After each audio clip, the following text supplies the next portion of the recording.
Tortoise and his cracked back. Long ago, in a village nestled between two rivers, lived a tortoise named Kavu.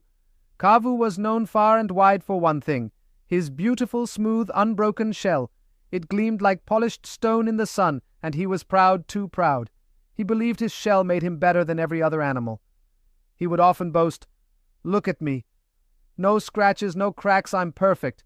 He refused to play rough games or help carry things for fear of scratching his back.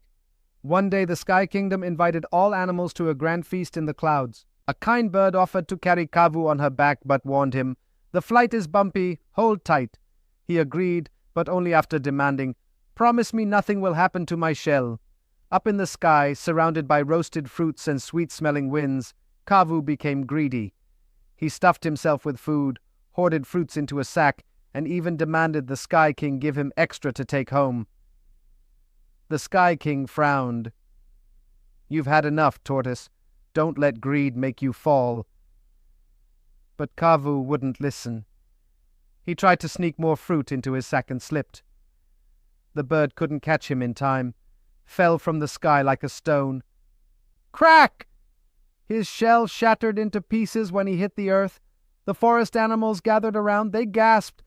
The once flawless shell was now cracked and jagged like a broken pot. Kavu wept. The village healer, a wise old hedgehog, gently glued his shell back together with tree sap and patience. "You'll live," she said, "but your shell will never be the same." From that day on, Kavu walked humbler, slower, and kinder. He no longer cared for praise, and when others stared at his cracked back, he said softly, This reminds me what greed can cost." Morale: vanity and greed can shatter even the strongest shell.